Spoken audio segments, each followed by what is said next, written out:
출발. Hello, everyone, and welcome to ACS Webinars, connecting you with the best and brightest minds in chemistry, live from Washington, D.C. I'm Mike David, and I will be your host for today's webinar, which is being co-produced with the Office of Research Grants here at the American Chemical Society.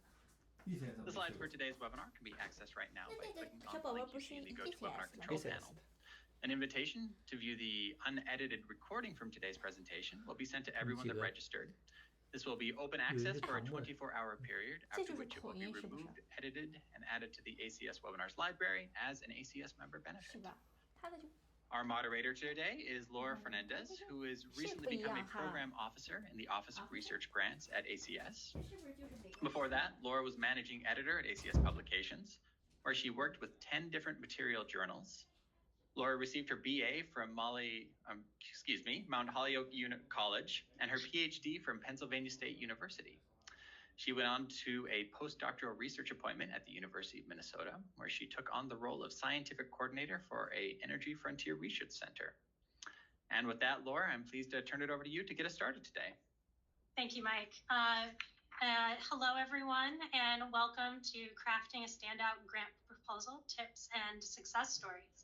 Today, we will hear from 4 panelists, Allegra Lieberman-Martin from the American Chemical Society, and Charlissa Daniels from Northern Kentucky University, Julian West from Rice University, and Jody Lutkenhaus from Texas A&M University. Today, the speakers will share their perspectives and advice on writing a successful grant proposal and how to handle rejection and use it as a learning experience. Our first panelist today is Allegra Lieberman-Martin. She is a program officer in the Office of Research Grants at the American Chemical Society. Allegra completed her PhD in chemistry at the University of California, Berkeley, and worked as a postdoctoral fellow at the California Institute of Technology.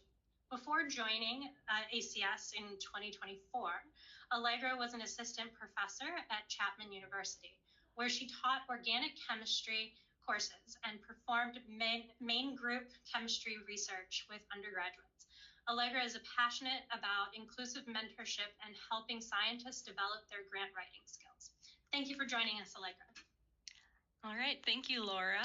And I'll start sharing my slides, hopefully in just a second. All right, hopefully everybody can see my slides now. And so to start off today's webinar, we're going to start with something really practical, which is every scientist really worries about: how do they fund their research? This is true in all areas of science. Research costs money, and acquiring research funding is a stressful experience, but a good strategy can really help.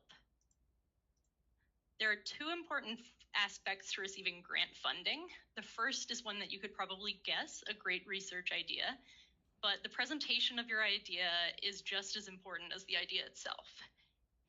If you can't present your idea convincingly, you can have a great one, but it may not get funded. The good news, however, is that making an effective presentation of your idea is a skill that you can learn. And a way that you can achieve this is through careful planning and strong organizational skills, which is going to be a big theme today. So for my portion today, I'm going to cover some topics in an order that I think follows the stages of the grant writing process. We're going to start by briefly discussing topic selection, then cover funding sources. I'll give some tips for planning and writing a proposal, and end my presentation with thinking about following up on after you've received reviewer feedback and the funding outcome. For selecting a topic, there are several things that you're sort of considering and balancing when thinking about a research topic that's suitable for your grant proposal. So one, of course, is novelty, meaning that you found a knowledge gap that you're planning to address through your research. You're also going to be thinking about the impact of your research if it is performed, thinking how significant your results would be, both in your field, but also to the funding agency that you're targeting. And last, for a grant proposal, it's also crucial that the topic is feasible during the grant period, both with the time you have available the 1, 2, 3 or more years of the grant period, but also with the resources that you have at your institution, such as lab space, equipment, and your time available to mentor research activities. And so there are sort of these three big daunting things to think about addressing when selecting your research topic. And a good research idea in general could be one or more of these things, but for a compelling proposal, the topic really needs to be all three. It's this intersection of something novel, impactful, and feasible, all within the context of the funding agency, that makes something a potentially fundable research idea. So once you have an initial idea for something that you'd like to explore as a research proposal, your next step is probably going to be to find a suitable funding agency for the project. These vary a lot. So for collecting proof of concept data, your institution might have internal funding opportunities to get some preliminary results before going for external funding. Government agencies tend to be relatively large amounts of money, whereas private foundations vary a lot more in their budgets.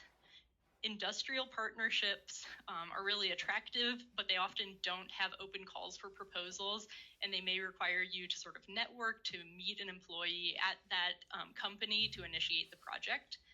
But for all of these different types of funding sources, one commonality is that your research topic is going to have to be a good fit for the funding agency's mission.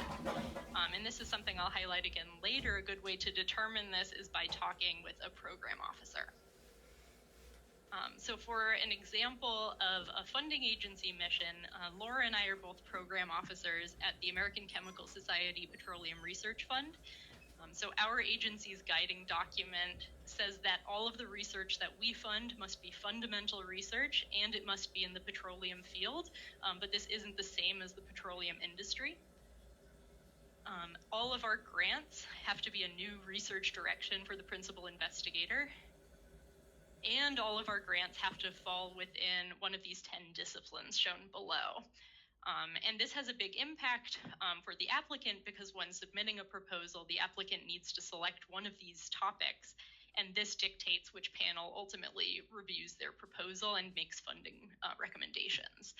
So this is just one example for our funding agency, all of the sort of things you need to be thinking about targeting for a grant proposal to us, and the same is true for other funding agencies as well. A good resource for those based in the United States interested in federal funding as a starting point is grants.gov. This is a combined website for all of the federal grant agencies here. This is a good starting place, and they also have links to the different individual agency websites with more details on the specific grant calls. For those in the US and internationally, a lot of universities have a subscription to a service known as Pivot, and this subscription may be paid for either through the grants office or the library at an institution.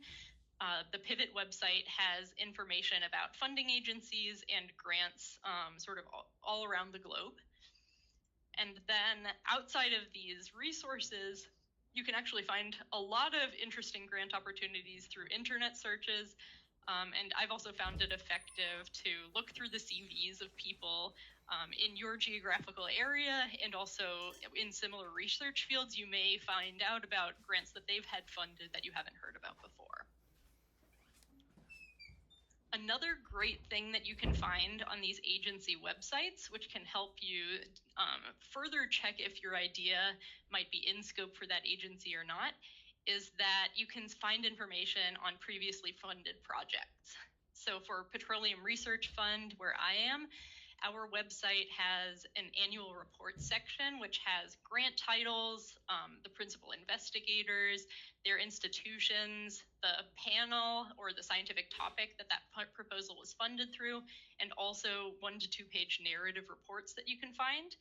And then just as another federal example, the National Science Foundation, their award search has the PI and institution information. They have the amount of money given out for that award, and then the grant abstract. And so finding, and other agencies have these sorts of databases as well. And reading about the types of projects that have been funded previously can really help you identify if your project might be a good fit for that agency's mission. So, as I briefly mentioned earlier, the program officer may be a really useful resource for you in your application process. So part of our job is the sort of behind the scenes stuff, like processing proposals and finding reviewers, but program officers are also a resource for applicants. So we can help you interpret the grant guidelines, especially if they're confusing.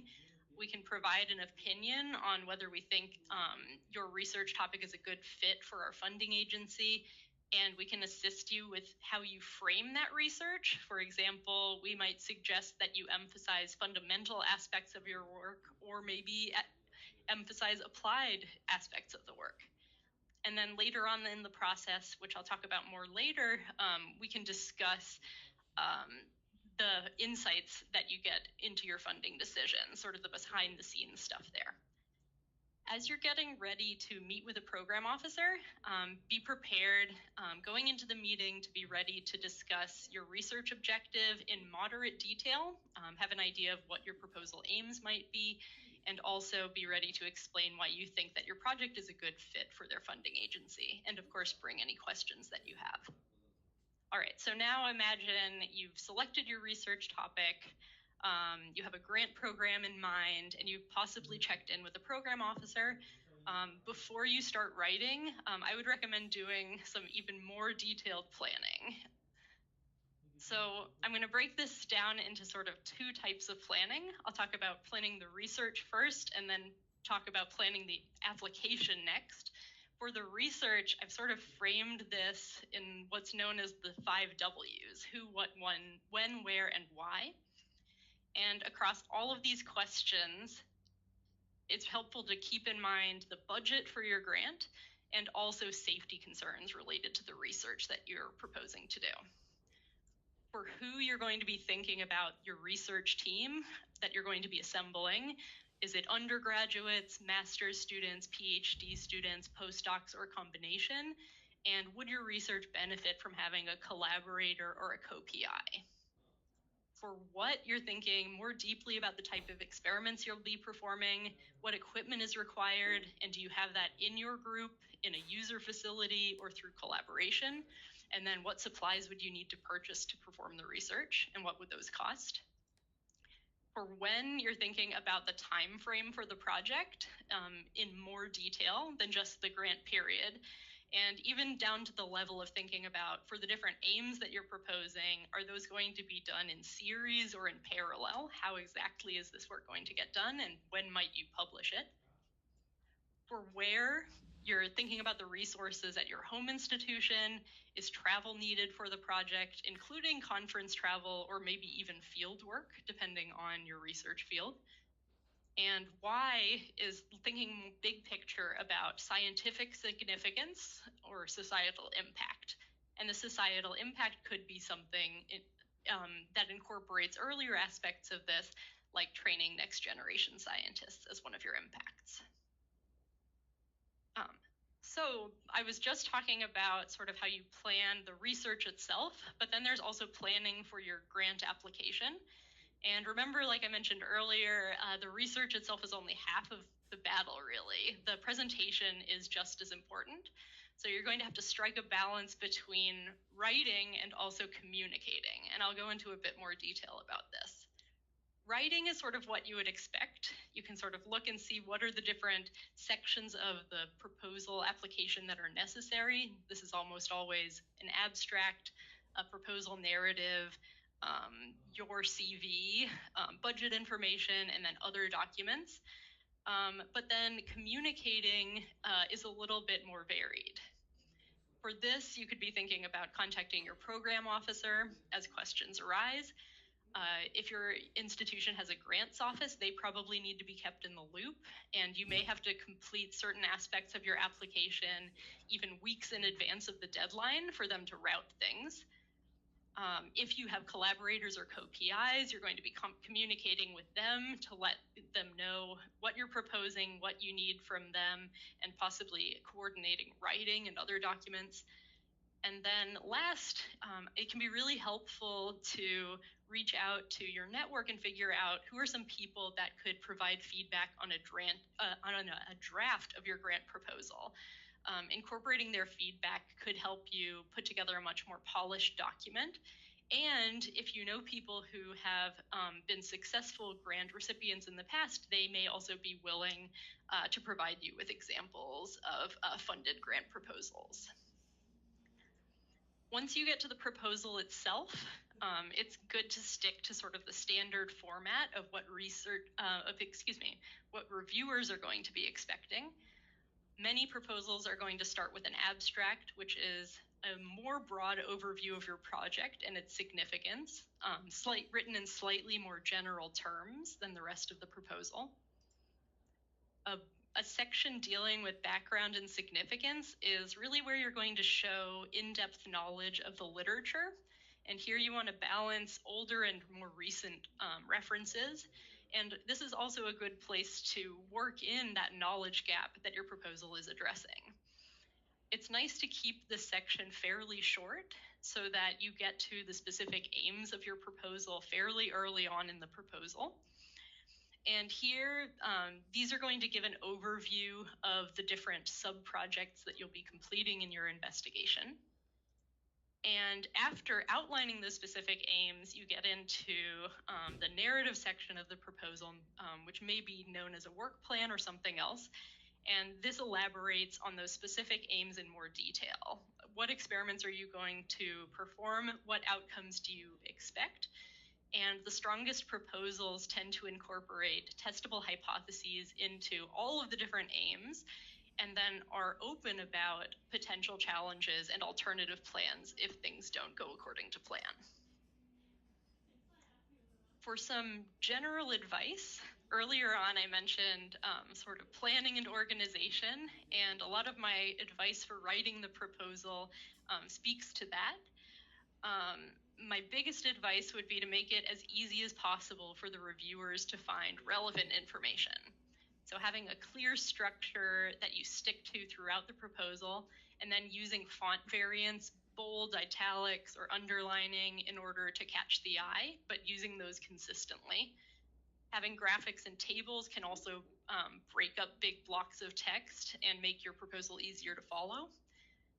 Of course, make sure that you're reading and following all of the instructions on the grant proposal carefully, because there are likely word count or page limit restrictions for your proposal. And some funding agencies have certain sections that you need to incorporate, such as broader impacts for the National Science Foundation.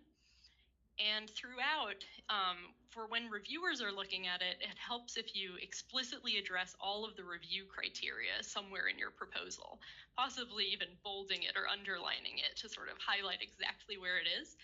And you can find the review criteria for grants on the agency's website. There are also some common mistakes that you can avoid with careful planning. A big one is having a poor fit with the grant agency's goals, which may result in the proposal being rejected before going out for review. This is something that you can try to avoid by talking to your program officer early before submitting. Reviewers are also pretty sensitive to the organization of a proposal and spelling and grammar errors. The reviewers also pay really close attention to the references, and their reviews will mention if they think that there are missing references. And then a more subtle one is that although it's good to be ambitious in your research planning, it can work against you if it seems unrealistic to reviewers for what the grant period or the budget is for the grant. So now we're reaching the end of the grant cycle. You've received reviewer feedback and the funding decisions. Unfortunately, rejection is just a part of the grant application process because the number of proposals is always higher than the number that can be funded. And it is, of course, natural to be disappointed or upset when you receive a disappointing result, but it can help to try to avoid becoming too overcome with negative emotions. regardless of the funding outcome, if it's funded or not, it's helpful to look really carefully at the reviewer comments and for some agencies, the panel statements as well, and look for things that are constructive. And how can you implement these in your research plan or in a resubmission? Program officers can also be a good point of contact. They can provide more insights with the behind the scenes, things that didn't get sort of written up in the reviewer comments themselves, and they may be able to offer some advice. And then using these comments and possibly your conversation with the program officer, you can sort of carefully plan out, what do you want to do next? Do you want to resubmit your proposal? Do you want to stick with the agency and change the topic? Or do you want to change to a possibly new funding agency? To end my portion for now, I want to give a brief plug for another way to learn a lot more about what makes a strong or a weak proposal, which is serving as a grant reviewer. So this sort of gives you a behind the scenes view of how other people frame their research ideas and how they organize their proposals. And it's usually not too big of a time commitment. If you're interested in expressing interest in serving as a reviewer for my agency and Laura's agency, the Petroleum Research Fund, there's a QR code that you can find in today's slides and on the screen right now. And this has a link to a Microsoft Forms survey to complete. And I'm going to wrap up with my portion for now so that we can hear from the other panelists. Thank you, Allegra. I wanted to kind of move on. So each of our next three panelists will talk briefly about their experiences in writing grant proposals, a little about their university's role in the process, and 2 tips that they would pass along to those writing grant proposals. Our next panelist today is Charlissa Daniels. Charlissa Daniels is an associate professor in the Chemistry and Biochemistry Department at Northern Kentucky University. After earning her bachelor's degree from Agnes Scott College, she completed her PhD at Rice University under the direction of Christy Landis.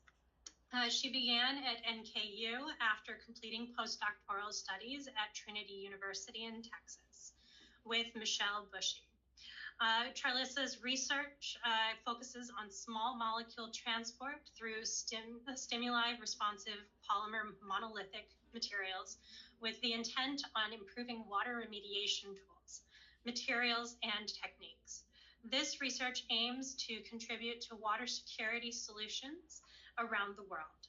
Charlissa is also the Director of Recruitment and Retention at the Center for Integrative Natural Sciences and Mathematics, where she focuses on encouraging retention and persistence in STM. Thank you for joining us, Charlissa. Thank you for having me. It's so great to be here. I will start off by talking a little bit about sort of my experience with grant writing and grants and proposals and all that good stuff. I'm at a PUI, so Northern Kentucky University is a regional institution. It's primarily an undergraduate institution. We don't have any grad students in any of the STEM fields, including chemistry. And so that makes for sort of a unique experience, especially when I try to go back and talk to like my graduate mentor, my postdoc mentor, because the situation is a little bit different. So one of the things that I started out doing was looking at smaller grant proposals, because that really helped me hone in on like my ideas and the structure in which I was going to complete a project, how I was going to incorporate undergraduates in that project, thinking about how I was going to get what pieces of research done with undergrads, etc. As Laura stated, I did my postdoc at another PUI, a private PUI, and so I had a better idea of what research at a PUI looks like, which is slow work. So, so anyone out there that is at a PUI or thinking about going to a PUI, your research is going to be much slower than it was in your grad work and possibly in your postdoc, depending on where you did your postdoc. And so having to think about that aspect of it and describe that aspect of it in my proposals was something that I really needed to pay attention to. And so starting with smaller seed grants, smaller pots of money, etc. Again, that helped me sort of fine tune for then when I wanted to go on and apply to bigger agencies and have those larger proposals, etc. Um, Being at a PUI is a little bit different in terms of the support that we have too. For instance, I recently put in a proposal in collaboration with a bunch of different institutions, but the lead institution was University of Illinois Urbana-Champaign. And when I was putting my stuff together, the person I was working with there was like, "Oh, if you have any ideas for like art or graphics, send them over. We'll have a artist build one up for you and draft one for you and all this stuff, and like send us like your data and we'll clean it up for you." None of that happens at a PUI. Okay, so everything at a PUI, you're mostly doing yourself. You all of the putting together a proposal happens on your own time. Um, my office of sponsored research helps with things like making sure that I have all the things on the checklist, making sure that I have shopped it around to the dean and to the provost, etc. All the people that need to sign off on it, making sure that the budget stuff is correct, like that kind of stuff that I don't really know much about. They do help with that kind of thing. I can reach out to certain people on campus to help with like space things. Like, so for instance, NKU is going through an expansion of our science center, and so in the proposals that I'll put in the coming years, like I can describe that space stuff according to what's happening, things that I can't go measure right now. So stuff like that. But as far as like getting a little help to clean up things, to read over things, that stuff has to be done by me and in the gracious off time that my colleagues who are also trying to write proposals that they have to give to help read over, edit, that kind of thing with proposals. So at a PUI, it is a little more. I think writing a proposal is time intensive, period. But at a PUI, that time feels different. It just does. It feels different. The way that you have to plan for a proposal, not only in your idea and execution of your idea, but also in the execution of putting this proposal together and being able to submit it. If I had to give 2 tips, they are going to be centered around time. So first off, the amount of time that you're going to utilize, and I think again, especially at a PUI, the amount of time that you're going to utilize in order to get your proposal to a really good place in order to send off and submit it is substantial. And so I would suggest some kind of writing group if you have the ability to do that. Pitch it to a couple people on campus that may have interest in that. I pitched it to our vice provost that was over research. And so she put out a poll in like one of the newsletters or whatever that goes out. And we had like 3 different writing groups that happened this past fall and past spring. And what happens in that writing group is really up to the people in that writing group. My writing group wasn't science focused. So really for me, it was more of an accountability. Like at Tuesday from 10 to 12, I'm here with these people. We're all drinking coffee and we're all writing. I don't necessarily get any editing help or anything from that situation, but I do get this time is carved out. People are expecting me to come and, we're going to sit, we're going to talk about what we're going to write. And at the end, we'll talk about what we got done and then off to the next thing. But I have been part of some writing groups that were focused scientifically, and that way you could sort of pass around your stuff. But that is making a time commitment to sit down, do the work, and get it ready to go out in 6 months or however many months ahead. And you should be planning that long out ahead. And then my second tip is after you get your feedback, if you get feedback, some proposals, some agencies don't get feedback, but if you get feedback, after you get your feedback, after you get that nice little email, whether you've gotten the funding or not, don't open it right away, especially if you've had a hard day. Don't open it right away. Give yourself some time, give yourself a little bit of buffer.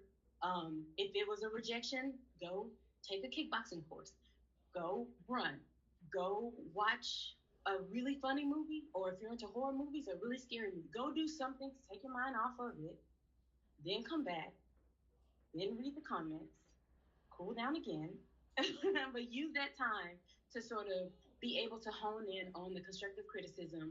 And some of the criticism is not going to feel constructive, but if you can frame it in a way to understand sort of what you were missing, all of it is really, really helpful.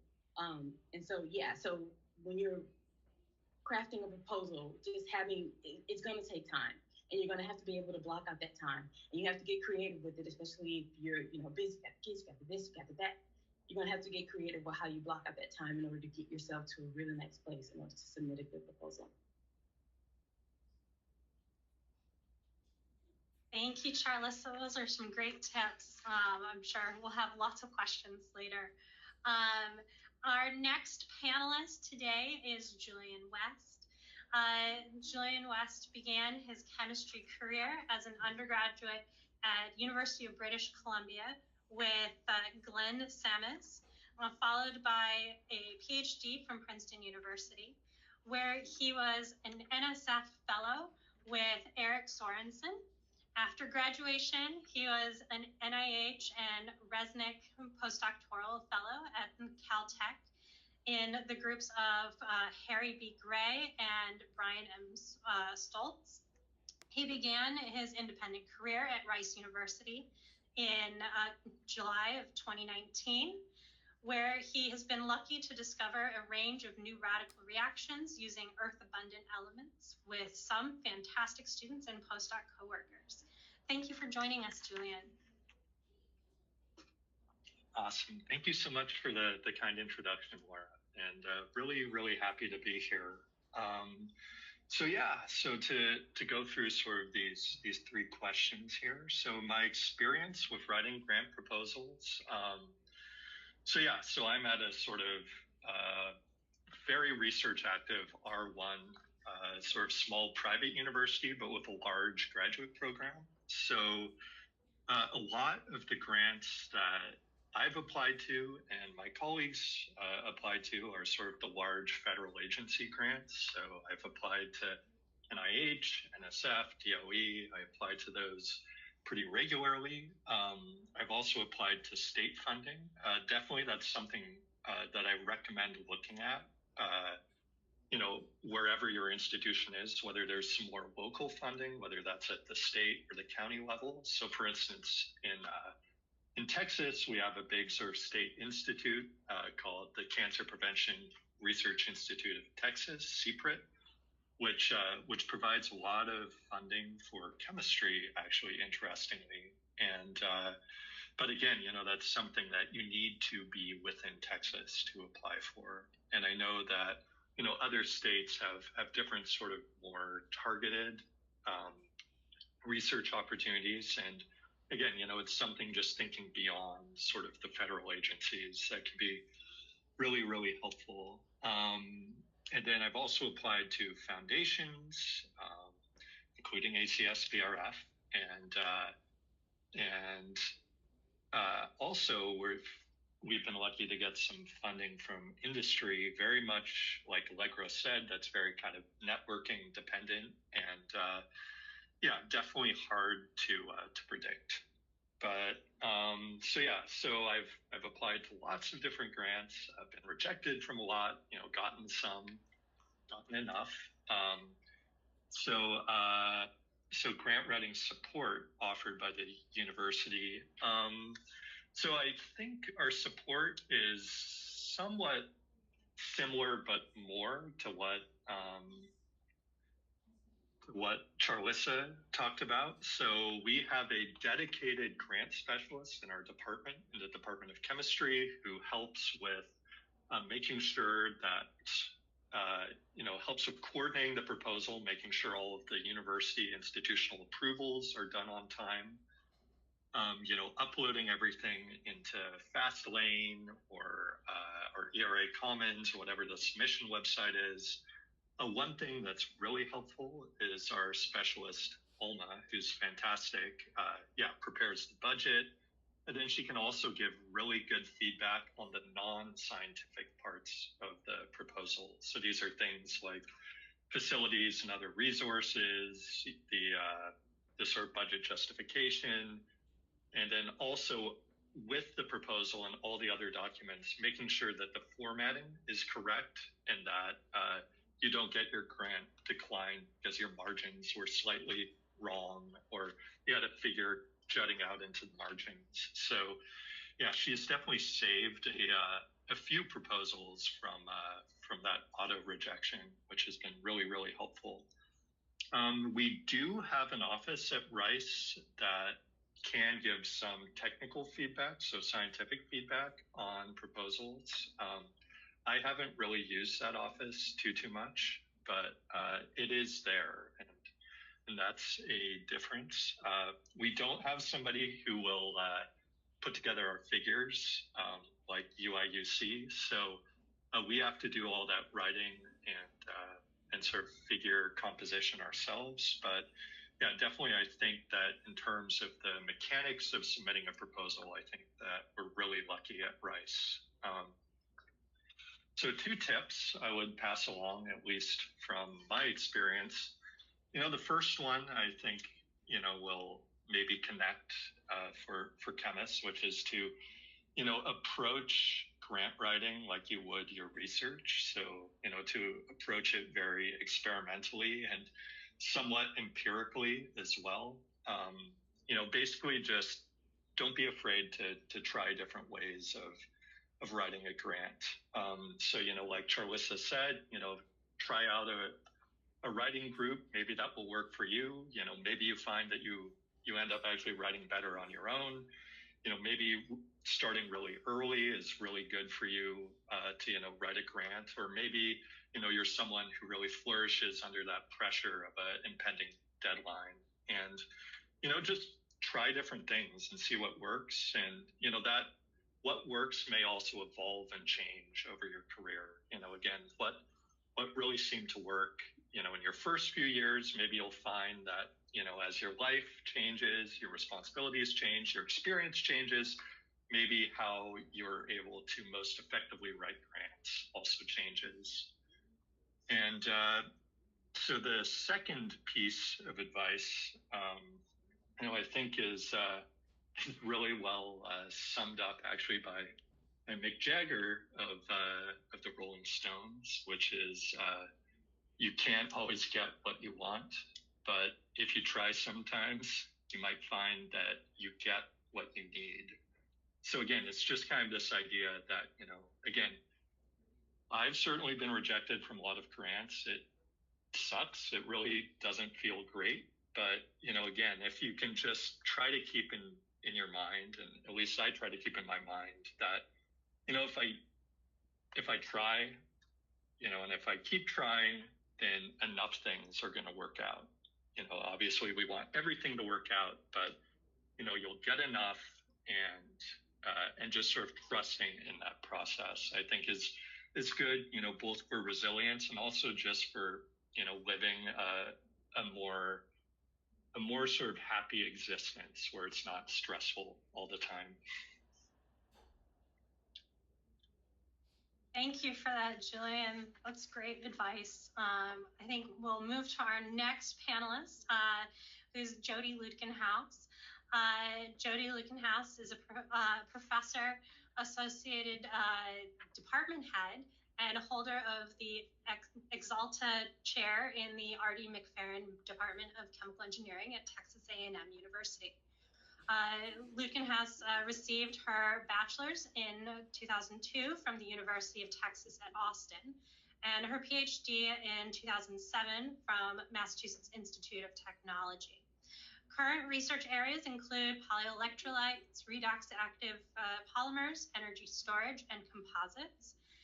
She has received recognitions including World Economic Forum Young Scientist Cadley Fellow, NSF Career, Air Force Office of Scientific Research Young Investigator, and the 3M Non-Tenured Faculty Award. She is the past chair of the AICHE Materials Engineering and Sciences Division. Lutkenhaus is the deputy editor of ACS Applied Polymer Materials and a member of the U.S. National Academy's Board of Chemical Sciences and Technology. Thank you for joining us, Jody. Thanks for the introduction, Laura. I've been writing research proposals for 16 years now, which is incredible because I still feel pretty young. And writing research proposals is one of my favorite parts of the job. I love reading the literature, finding the gaps, and thinking about ways that my group can cover those gaps. I've received funding, as Laura mentioned, from NSF and Air Force, but also the Welch Foundation, the Department of Energy, and also ACS PRF. And in all that time, I've experienced a lot of rejection, so much rejection, but also a good share of success. I'm happy to share more details about how I got started with proposal writing in the Q&A section. First, I want to talk about some of the support that my university offers or doesn't offer, and then some tips that have done pretty well for me. So my university at Texas A&M, we're a really big university. There's a lot of resources, but that also means there's a lot of people in line to use those resources. So for example, we do have graphic design, but if you want that, you need to get in line for it well in advance. You can't expect to get a graphic made for you the next day. It can often be weeks. So because of that, I often end up making my own graphics myself, as the other panelists also do. My university also offers proposal writing groups. That's been really beneficial to other junior faculty, but for me, I enjoy proposal writing as kind of a solitary activity. So I'm very happy to do that, in my office or at a coffee shop. My university also very importantly offers assistance with the broader impact section, which is important for like NSF proposal writing, or if you're writing, let's say, an educational type proposal. My university has an office that does a lot of educational outreach. So you don't have to invent an educational outreach program. I can go to the office and they can help me find programs that fit my interests and my availability, and I can plug in with those and use those in my activities. My university offers more support for big center efforts and multi-PI efforts than it does for like individual proposals. So I just finished with a multi-PI proposal where my university offered extensive support in doing like red team review and graphics design and rehearsing because we had a site visit, and I did appreciate that. So what I've learned over time, I'm going to give a few tips. One is every federal agency has a different language, even a different font style. So it's important to understand if you're applying to NSF versus Air Force versus NIH, what is the norm for that agency? And really the best way to learn that is by getting copies of successful proposals from your colleagues. So when I started out, I messaged colleagues who were just a year or two older than me, asking for their proposals. They could delete the scientific content, but what I was really looking for was the structure of the proposal and how they formatted it. And I would say 99% of the time, those people were very glad to share those proposals with me, and it was immensely helpful so that I can understand, what does an NSF proposal look like? Because it is different from other agencies. I'm really into writing. I love writing. And I think that you can have a good idea, but if you can't convey that idea, you will not get the funding. So becoming a better writer is it's a necessary evil in the proposal writing process. So here's two tips for becoming a better writer. So the first one, convey as much as you can with the fewest words. And here's an example for you. So I'm gonna give you two sentences. They have the same meaning, but one is twice as long as the other. So in the first sentence, if your sentences have too many words, then the message of that sentence can get lost in the mix. That's 19 words. Here's the second sentence. Too many fluff words in a sentence dilutes its true meaning. 11 words. So I've said the same thing, but with fewer words. and that individual sentence will have more impact. And if you can do that with every sentence in a proposal, then you can pack huge technical science meaning and describe the effort of what you want to do into those limited pages that you have. So if you're when you're over, pages over your page limit when you're writing say an NSF proposal, you're probably not being concise. And go through every sentence and try to make it as short as you can. My second tip for you is to design your proposal so that someone can review it really easily without having to read it. I know it sounds really terrible, but sometimes reviewers don't actually read your proposal. They read your abstract, they look at your graphics and captions, and then they might read the first few sentences of every section. I know it sounds really terrible, but some people do this. I don't do this. So what you want to do is you want to make your graphics really easy to view and informative. So the graphics they should not be too small, because if an older person cannot read it, the graphic is worthless. So the font size needs to be big enough that someone my age can read it. The captions, people are more likely to read the captions than they are to read the proposal text. So pack some really good meaning in the captions. And then I have another tip to make your proposal really easy to review without someone reading it. I call these like little magic boxes. So at the beginning of specific aim 1 or specific aim 2, I have a box and it's maybe only a third of the page. And the box contains 3 elements. The first one is research questions. What are the questions going on in the field? The second element of the box is the hypothesis. What's my hypothesis for the answers for those research questions? And then the third element of the box is the approach. What am I going to do to answer those questions and prove or disprove my hypothesis? And if I can pack all of that in this magic box at the beginning of specific aim 1, my reviewer can read everything in that box, and then they can choose if they want to read the rest of the specific aim. That's worked really well for me. I've shared that approach with other people, and it's worked very well with them. So with that, I'm happy to talk with you more in the Q&A. Thank you. Thank you, Jody. Those are another 2 great tips to add to the list. So now we're actually going to start moving into the Q&A. And so we've got a couple of questions, and I know that some have been coming in throughout the process. So I'm going to ask everyone to come on the screen. I guess we'll wait for Julian. There we go. So my first question is kind of to Charlissa, Jody, and Julian to kind of comment on, and maybe we can start with Charlissa, then Julian, and then Jody. I guess the fun question here is, did you receive the first grant you applied for? And if not, what did you learn from that experience? Absolutely not is the answer. Of course, yeah, no, absolutely not. And what I learned from it was a lot of what I thought. So I think that I am saying exactly the words that you need to hear. I think I laid it out for you.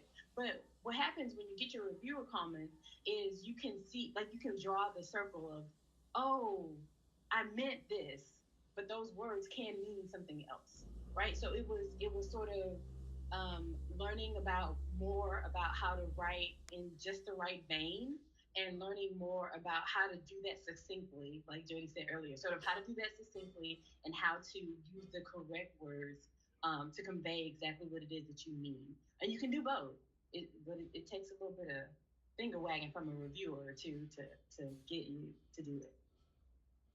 Mm-hmm. Julian?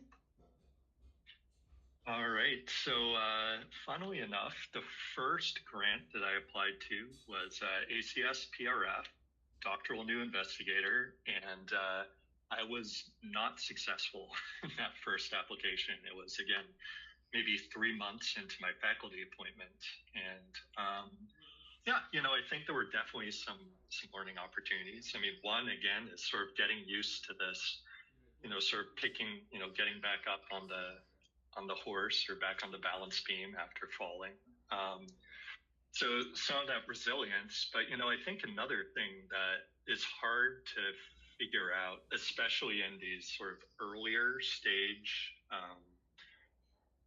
grants, but I think really any time, is that there's always this kind of tricky balance between sort of basically how much preliminary results you need and sort of how different and sort of forward looking a grant needs to be, because again, you need to propose something that's new, but at the same time something that's grounded in it makes sense that my research group would be doing this, like that gives the reviewers confidence that you'll actually be able to realize within that area. Like you could have an amazing, our lab could have an amazing idea in solid state physical chemistry, but with my very, very strongly synthetic organic background, that would probably give people some pause. So one thing that was really helpful, particularly in the PRF, was just sort of dialing in a little bit of just what exactly a new direction is, and sort of where the line is. So in that first application, I strayed a little bit, I maybe held a little bit more close to my previous experience than the panel or than the reviewers were looking for. So I pushed slightly further away, but again, still close enough that I could have some preliminary evidence for that proposal, some support that suggests that it might be possible. But again, this really varies based on agencies. So I'll give as sort of a counterexample, NIH, which for all intents and purposes is like post-research funding. Many times your project is well over 50% of the way done, at least in terms of key results before you actually apply.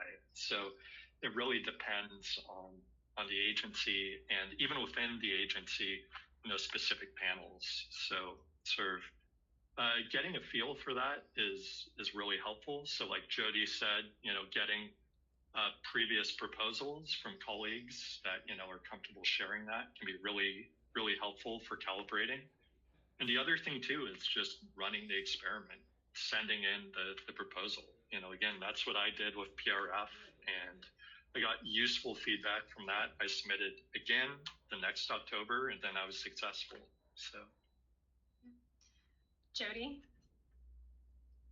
My first proposal was to NSF, and it was total garbage. But when I submitted it, I thought it was the most tremendous thing ever. And the reviews came back, and I didn't cry, but it put me in my place. And I thought, you know what, I needed that. And then I had the opportunity to talk with the program director, and she was very supportive. She knew it was my first proposal, and she invited me to sit on a panel for her, and that's when I had the opportunity to read proposals, and I can see, for the first time I saw what a bad proposal was and a good proposal was. I also listened a lot about how people talked about the proposal in the room, and that helped me improve. But the proposals I wrote in my first 3 years of my career are just embarrassing. Yeah. Thank you, Jody. So I'm going to start going through some of the questions that we've received. And so the first thing I want to go to Allegra first. And so one of the questions that we received was, let's see, where is it? How to find funding agencies that are specific to Europe. Are there any specific sites you'd recommend? Yes, there's one called so it's Eura XESS. So EURA XESS. Seems to be a really good repository for grant opportunities in Europe. I don't know how to add that in the chat. So EURA XESS. The next thing I'll kind of go to Julian. How do you, when you're writing a proposal, how do you estimate the budget for a proposal? Yeah, no, that's a great question. I mean, I think again, we're lucky at Rice that we have experts that we can ask the experts. Sort of what does a student cost or a postdoc cost? Sort of supply budgets. What I would say in terms of the actual request, what's probably the most helpful is, again, talking, either reading, of course, like read the solicitation. So the sort of call for proposals document. There's many, especially early career calls, will actually have a cap or like a number that says, this is what you should request for your proposal. So for instance, at NIH, it's like 250,000 per year plus indirect costs. And that's just like a flat rate for the R35 program. But there are some funding instruments that have a lot more flexibility. So like at NIH, like an R01, you can write a non-modular budget, which can be much larger and much more complicated. NSF, it tends to be actually a cap on total costs. So basically, the university may take a larger or smaller fraction of that grant, but the NSF will only give you so much money. And figuring out what that cap is, that's a really good question for your program officer, particularly because it can vary based on which sort of division you're in. But yeah, in terms of the like sort of granular budgeting, so again, talking with any sort of financial professional that's part of your department can be really helpful. And another thing again is feedback from colleagues. So if colleagues are willing to share basically their budget for a similar grant or even the same grant within the last few years, then that really gives you a great starting place for that. Thank you, Jillian. The next question I'll give to Charlissa. One thing that was asked was, what is regarded as a small seed grant? And while you're at it, over here, I know some people were asking about what does PUI stand for? Oh, sure. Yeah, a PUI is a primarily undergraduate institution. So, like I said, none of the STEM departments in my institution have grad students. We don't have master's students. We don't have PhD students. These are all undergrads achieving their bachelor's, whether it's a bachelor's of arts or a bachelor's of science. So again, here the research goes just a little bit slower because we don't have students that can spend all day on research. They are taking their courses to achieve their bachelor's and go from here. What was the other question? The other question was, what do you regard as a small seed grant? Oh, okay, yeah. So something that is, I would say, probably definitely under 100K, definitely under that. I've applied for grants as small as 6,000, which was basically one summer for one student and some supplies, right? But I've applied to ones that have been about 25K or so, which gives me a couple of students and some supplies, right? And maybe a month of summer salary, maybe that may come into it. But definitely you're thinking about tens of thousands of dollars as small seed grants. Mm-hmm. Thank you. Jody, the next question is for you. So we had someone that says that they're struggling with their proposals because they are very multidisciplinary. Do you have any suggestions for handling that? Boy, I hear that because I'm very multidisciplinary. Like sometimes I'm an electrochemist, sometimes I'm a polymer physicist, sometimes I'm a chemical engineer. So it is very challenging. What I do is when I have an idea, usually my idea can speak to one or two of these communities. I have to figure out which one I want to speak to.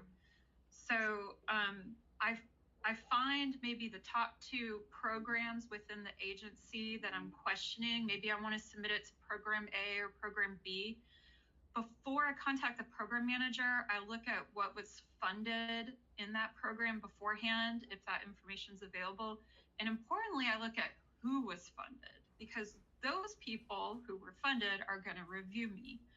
And for my idea, do I think that the people in program A are going to like my idea better, or the people in program B? And then I contact the program manager that I think fits best. I have a conversation.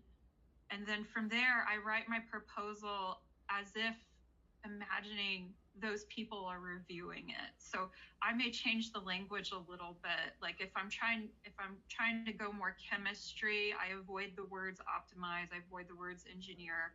If I'm trying to be more engineering, I use words like diffusion and mass transfer. So I can still propose the same idea, but I need to write it for the people that I think are going to be reviewing it. Thank you. Julian, this question will be for you. What points should a recent PhD or early career researcher focus on to win a grant?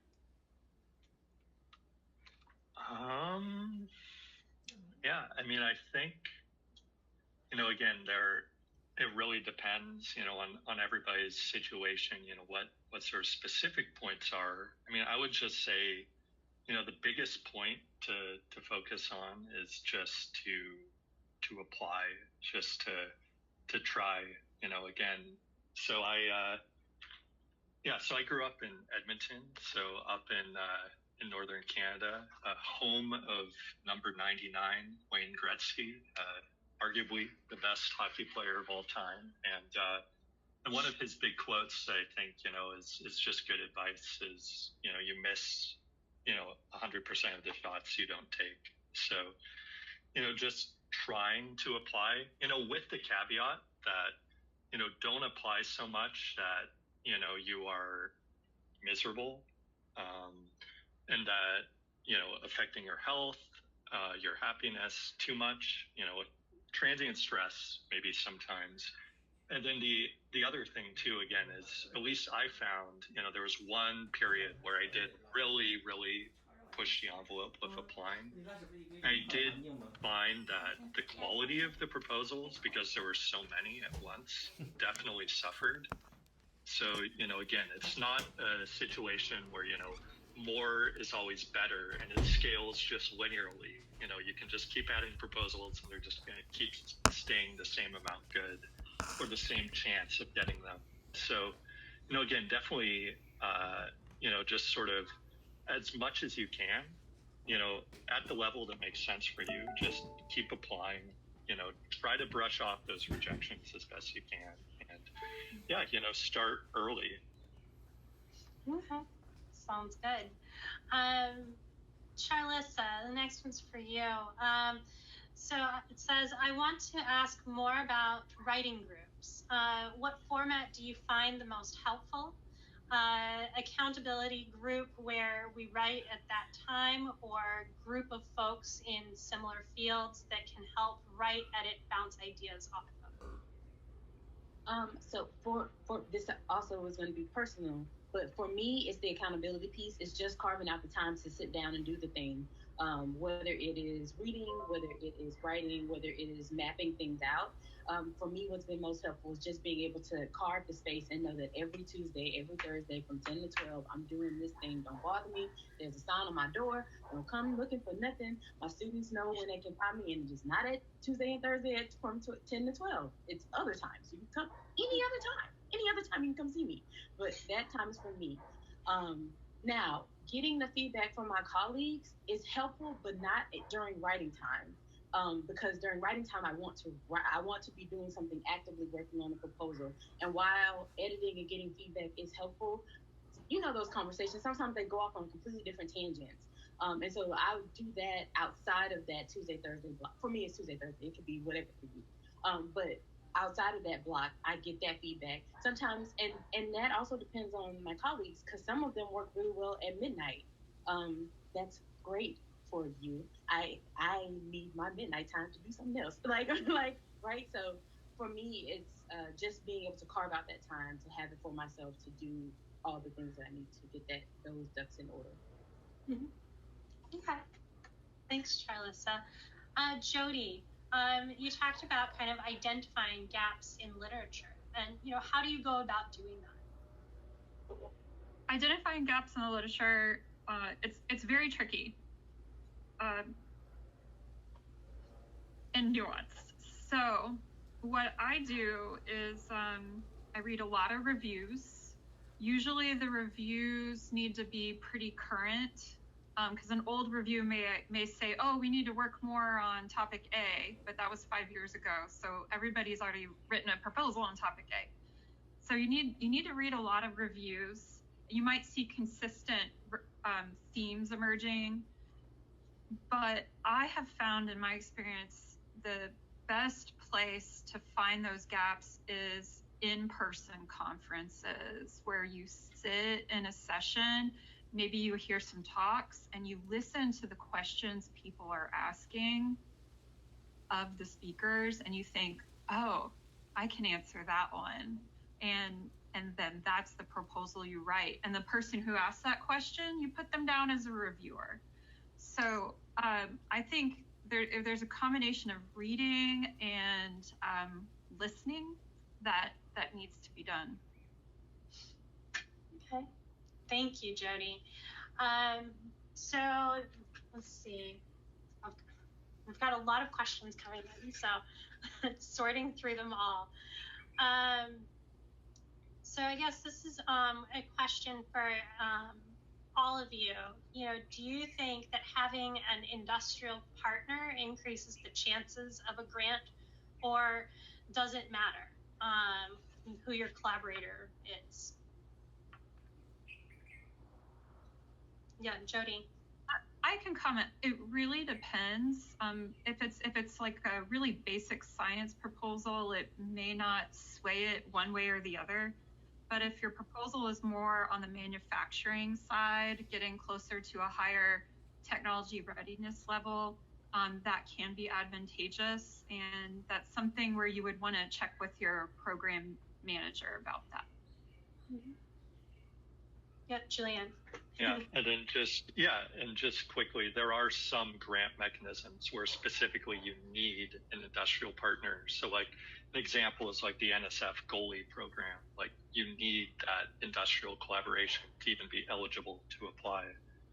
But yeah, I would say at least in sort of in my sort of narrow area of chemistry, most proposals are not industrial collaborative. Charlissa. So I'll also make it a little bit broad. When you're writing a proposal, make sure that the people that you are including make sense in your proposal. Like that's just part of the writing process and getting that across to the reviewer. So whether you're talking about an industrial partner so for instance, Laura mentioned my role in the Center for Integrated Science and Mathematics. We're trying to bring in as a pipeline our community college. Like when we write proposals that include them, we have to talk about what they're about to do, right? Like NKU has research that we do here. What is the community college bringing? We have to make that clear, right? So whether you're talking about industrial partners, if you're bringing in a community college, if you're talking about doing outreach to high schools, you have to talk about what it is that they're about to do and how that enhances the proposal. Otherwise, your reviewers can tear that apart. That could be a detriment too, that you are not putting in why you're adding them in, especially if they have budget lines. You want to give them money, tell me what they're going to do. Thank you. Thank you to all of you. Allegra, this one's for you. It refers to program officers. So what do you do when a program officer doesn't reply to emails? I saw that one, and I was hoping you would direct that one to other folks who may have experienced I'll ask you first, and then I'll ask you. So I don't know if this works, but and I do try to answer my email, but I think what you may have to be persistent. I would probably try once a week for 3 weeks and then find the next nearest program officer and tell them, you tried to get in touch with so-and-so, you have this question, can they direct you to the best person to help? But I'm curious what other people think. Charlissa, thoughts? So yeah, I think sending them more than one email, maybe weekly, will have you giving them a call sometimes. They are in office, or their line is directed to wherever they are. But then also, if for whatever reason you are in, so for instance, NSF or perhaps ACS, if you happen to be in DC, you just tip on over. How you doing? Can I have just a minute of your time? If you go to a conference that includes them, so if you go to ACS, these folks are out there somewhere. Find out where they are and do a little light stalking. Light now. Don't get a restraining order, but a little, hey, saw you was on the docket, want to say hi, and then it can go from there. Don't get in trouble behind nothing I'll say.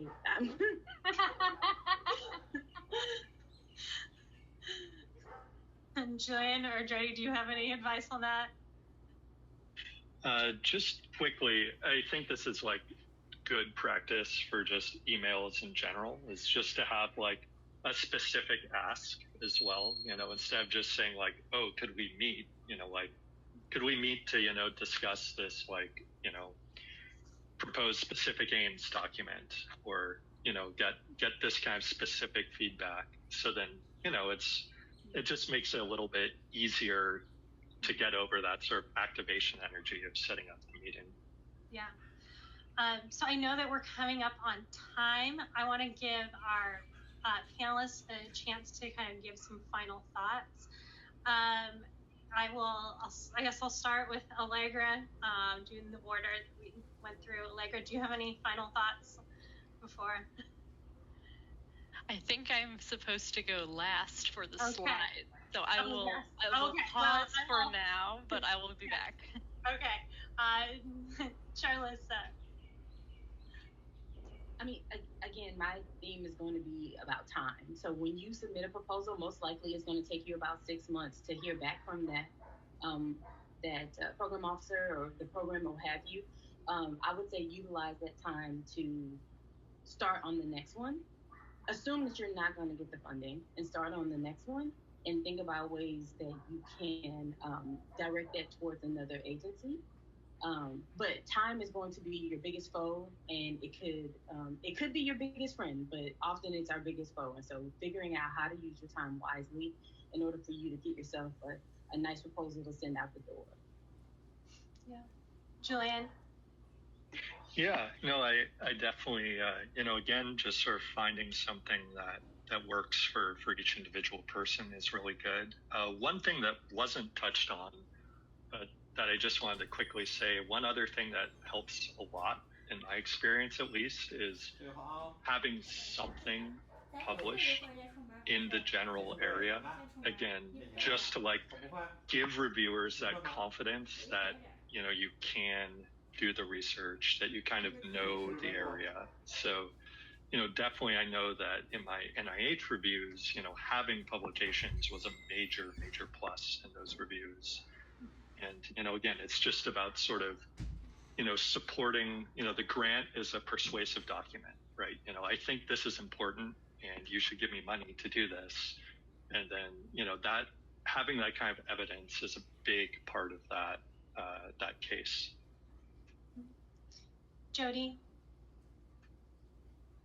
Well, my final thought maybe speaks to the more basic science or fundamental research proposals, but when I write proposals, I remember why I got into this in the first place, which is my love of science, that childlike curiosity you felt when you saw bubbles when you were like 5. And when I write, I want people to feel that childlike curiosity again. So how can I write so that people feel that way again? And it makes the writing process way more fun. All right. Thank you, Jay. And Allegra. Thank you. Yeah, I think I really liked those final thoughts, and they all seemed very inspiring. Hoping some slides will quickly pop up soon. All right, so I was sort of thinking about from the program officer side based on what I talked about earlier to briefly summarize. For the proposal, it's slightly different than just the great research idea. You're going for this intersection of novelty, impactfulness, and feasibility, and the fit with the particular funding agency's mission. So you're balancing all of these things, as well as working on really as clear of communication as you can, and using all those formatting tricks you have at your disposal to guide the reviewer to get the information they need as easily as they can find it. If you're interested in Petroleum Research Fund, where Laura and I are program officers, hopefully the next slide will pop up.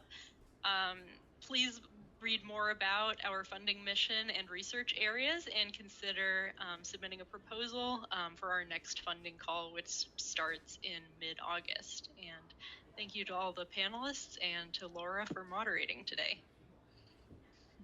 Yeah. Well, I'd also like to thank you all for sharing your unique perspectives for competitive grant proposals, and would like to invite you to some free upcoming webinars. There is a great shortage of qualified technical professionals, jobs that require a high level of technical knowledge, but not a PhD. Next Wednesday, learn how ACS supported the career journeys of several chemical technicians and discover the many tools and resources available from ACS, created specifically to help people working in this area of the chemical enterprise.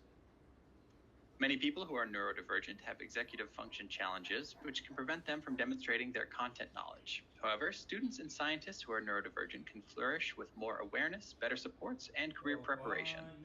On Thursday, July 18th, join a diverse panel of educators and leaders as they discuss how universally designed strategies and scaffolded career preparation can help people who are neurodivergent overcome executive function challenges and succeed academically and professionally. And finally, in today's complicated intellectual property landscape, there are many challenges that pharmaceutical innovators often face in obtaining and later maintaining their IP. On Wednesday, July 24th, join us to learn a scientist-focused overview of common IP-related pitfalls or own goals that can arise during drug discovery, as well as practical advice and strategies for how innovators can avoid them. Because people like you create great chemistry, you belong here. You can become an ACS member to network locally, globally with other chemists, and take the next step in your career. And stay in the know by keeping up with chemistry news and research. We'd of course love to hear what you think about our program. You can reach out to us through all social media channels, or just simply send us an email to acswebinars@acs.org. We're curious to hear what you thought of today's broadcast, and a short survey will pop up directly after the webinar that will take just a moment to complete. Also remember that an invitation email to view the recording from today's presentation will be sent to everyone that registered. This will be open access for a 24-hour period, after which it will be removed, edited, and added to the ACS Webinars library. And that wraps up the program for today. On behalf of all of us here at ACS, thank you so much for joining us, and we hope to see you next week.